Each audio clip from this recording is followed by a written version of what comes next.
Saudara, pemerintah Kabupaten Purwakarta, Jawa Barat resmi memberlakukan kebijakan jam malam untuk pelajar. Aturan ini diberlakukan bagi para pelajar tingkat SD, SMP, dan SMA demi menekan tingkat kenakalan remaja pada malam hari.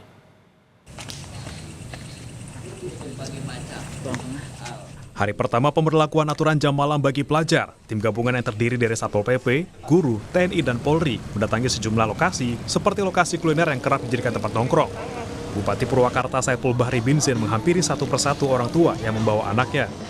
Ia berdialog dan mengimbau orang tua agar anak yang masih pelajar tidak keluar rumah di atas jam 9 malam. Bagi pelajar yang kedapatan di luar rumah di atas jam 9 malam akan didata, kemudian pihak sekolah yang menindaklanjutinya. Malam ini kan malam pertama pemberlakuan jam malam untuk pelajar tingkat SD, SMP, SMA. Jam malam itu jadi setelah jam 9 pukul 21 nggak boleh berkeluyuran sampai pukul 4 pagi.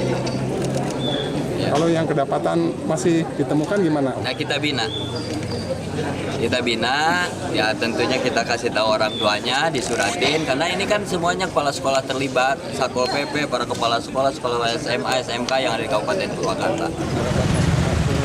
Sebelumnya, Gubernur Jawa Barat Deddy Mulyadi menegaskan akan menerapkan jam malam bagi pelajar di Jawa Barat. Pelajar hanya diizinkan keluar hingga pukul 9 malam. Meski demikian, pelajar tetap boleh keluar rumah di atas jam 9 selama didampingi oleh orang tuanya atau ada urgensi lain. Jika ada pelanggaran, nantinya anak akan dipanggil oleh guru dan dibina. Jam malam itu, jadi gini, nanti dimulai di bulan Juni dan kemudian nanti di tahun ajaran baru, kita ingin menekankan bahwa anak-anak yang berstatus pelajar, ingat loh, yang berstatus pelajar, mereka itu jam keluar rumahnya sampai jam 9 malam. Kemudian apakah masih boleh setelah 9 malam keluar rumah? Boleh, kalau didampingi orang tuanya, ada kebutuhan tertentu, kemudian dia misalnya ada aspek yang bersifat ekonomi yang harus kita selesaikan, boleh, selama itu bukan untuk kepentingan nongkrong dan menghabiskan waktu yang tidak ada relevansi dengan kebutuhan hidup dan pendidikan.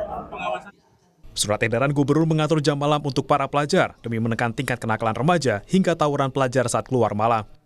Tim Liputan Kompas TV.